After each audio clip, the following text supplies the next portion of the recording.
So a lot of times I hear people talking about like endurance athletes. Yes. It's kind of like they say like they have this little bag of treats like in their head or something like that, like metaphorically. It's like, what do you reach into, or what place does your mind roam or explore when you're doing an 100-mile bike ride? Because I know you do that during quarantine. This guy is the only person that I knew who had a Peloton in his room. Yeah. Challenging German athletes. Like you have this monitor where you race people across the world, right? Yeah. Live sometimes. Yeah. That's dope. Yeah. I mean, during quarantine, you don't want to know what I was doing, and half of it consisted of just food and video games, you know? And I commend I mean, I got lucky because I kind of told my mom, it's like, you got to get fit, you know? So she bought the Peloton, and I'm like, you know what? I'm going to use this. And it was during the peak of COVID. So this was during April, and this was when my uncle got diagnosed with COVID. And I'm like, all right. So that gave me motivation to do the 100 miles indoors on the Peloton. So I'm like, all right, you know what? I have so much like built up tension in my head. I'm gonna just bang out the 100 miles. Was it fear? Not fear. It's just like contributing, like some weird ways. Like, you know what? I'm contributing my effort in some way to him. Yeah, I'm thinking about him. So I'm gonna like contribute my time doing the 100 miles, and hopefully it goes to him, you know. Have you ever like dedicated a certain amount of reps to someone? Like, yo, I'm gonna hit 21. Yeah, of course. My mom's birthday is 26. I'm gonna hit 26, you know. What people do is like, let's say your goal is 10 reps, you go for 12, 11's for God, and 12 is for Bruce Lee, you know, like you know, people do that. I remember that. Yeah. I haven't heard that in a while. Yeah, I would do that sometimes. That's pretty cool. Yeah. I usually use that. Yeah. For abs, I would do that. It's like, for Bruce Lee, I do one more. Yeah. But yeah, that 100 miles, like, that was 100% mental because you're indoors, you're not moving. There's no one to compare yourself with right next to you. There's no one to compare yourself with. There's no breeze you would get when you're outdoors. No change of scenery. That's the main thing. And I had headphones for, I would say, like a good 2 hours, and the headphones died. So I was just... I feel like that's more of a blessing than a curse, right? Without headphones, or... I think that hardened you, did it? Yeah, it hardened me. Yeah, I had to dig a little deeper, you know, mentally. Like physically, I was going at a pace that I can go all day, but mentally, it's like, man, I'm gonna be stuck here another 3 hours, you know, doing this biking. And around mile 70, that's when my body, like, I didn't eat any nutrition. So, like, when you're doing 100 miles or longer, you have to know when to eat some food or electrolytes or whatever to keep enough energy in your body. And I didn't do that. So around mile 70, my whole body kind of like shut down. Like mentally, I was still there, but my body, my legs, no cramping, just there was no more power left. I'm trying to go through the pedals, but it didn't work. So I told my mom, I was like, Mom, just make me a peanut butter sandwich. While you're riding? Yeah, like make me a peanut. Pulled out the phone? No, like she was right there. Like she was like, here's the room. I'm thinking you're outside. I'm sorry. No, indoors. I forgot again. You're indoors. Yes, I'm indoors, and she's like sitting in the couch right there. So I'm like, Mom, just make me a peanut butter sandwich.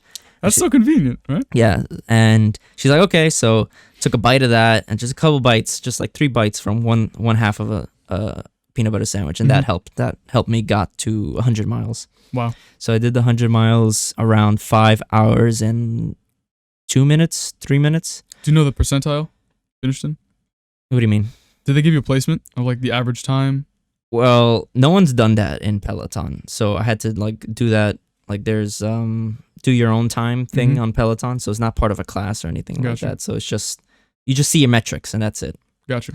But do you know your wattage? Yeah, average was 160 or 70. And what's professional? Around like 180, 200? Well, I know for triathlon, professional triathlon is like 230. Damn. Yeah, 230. How do you maintain if you're going all out, let's say, so triathlon, you start off with the run, right? Swim. Yeah. And then it goes to the bike? The bike, yep. And then the run. Yep. How do you prepare yourself to just exert and then exert? And starting off with the swim, I mean, the swim is the most exhausting part. Yeah. And you start with that. Yeah. That's a good thing, right? Yeah. You don't want to finish with the most exhausting thing. Yeah. I don't know. The beauty of it is it's all different muscle groups you're working. So when you do the swim, yeah, you feel tired. But when you get on the bike, you haven't really used your legs too much. And you're in a completely different position. So you can still like you'll feel cardio-wise, like cardiovascular-wise, you'll feel tired, but fatigue in the muscles-wise, not too much if you pace yourself good. The only thing that's going to hurt a lot is the run, because you're using your quads for biking a lot. So the run... They just start pinching. I've had that feeling before. The run, the first mile for most people in the triathlon is super slow, and like it hurts the most because you're in that position depending which triathlon you're doing for how long. And once you get off that bike, your legs will feel like bricks. So how long are the metrics for each? So it depends. It depends on the triathlon. What was yours? So the first triathlon I did was an Olympic style triathlon. So Olympic style triathlon is a 1,500 meter swim, 26 miles of biking, and a 10K run. 10K is 6 miles. 6 miles. Okay. Yeah. So there's different styles of triathlon. There's like smaller triathlons, but they don't have a classification. Like I did one in Staten Island.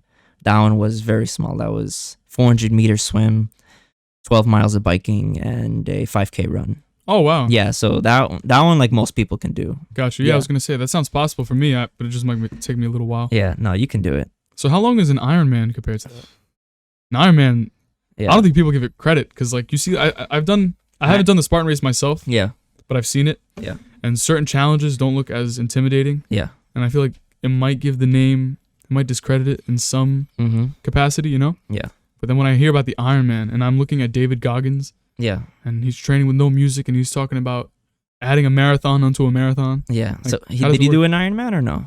Yeah, he's done plenty. David Goggins, yeah, he does them for fun. So I'll like break it through. Like the first is half Ironman. Like that's the step up. So from Olympic style, then you have half Ironman. Sorry. Half Ironman is 1.2 miles of swimming. Then for the bike is 56 miles of biking. And then for the run is a half marathon. So 13.1 miles of running. That's a half Ironman. Then a full Ironman is just everything double. So 2.4 miles of swimming, 112 miles of biking, and a full marathon, 26.2 miles of running. Dude, people train for years to hit the marathon. Yeah. Alone. Yo, I don't think Ironman, I think, is the ultimate like test for the human, like the human body. Human body. It's crazy how much we limit our brains and our bodies to, because like we are capable of so much. Yeah. Like I've learned through working out, but not even that. Just like people who have walked the path before me. Yeah. Overtraining is not a thing. Yeah. It's under nutrition and under sleeping, under rest. You know, it's you have to repair your body, but it is capable of so much. Like watching or even just hearing about stuff like this, like these feats are incredible. Like someone climbing El Cap, which I mentioned before. It's basically like a slab, right? It's a boulder. Yeah, it's a bunch of different things. It's like a slab, a boulder, a crack. It's like a combination. So yeah, he walks up the wall. He'll be like inside sometimes. Sometimes he'll be like almost horizontal, upside down. Yeah. Walking up on the crevices using your fingers. I mean, like there's so many intricate details, and somehow we figured out how to do everything. And that's crazy. And he wrote it all down in a book to know exactly the perfect sequence to what to do. Yeah, for that.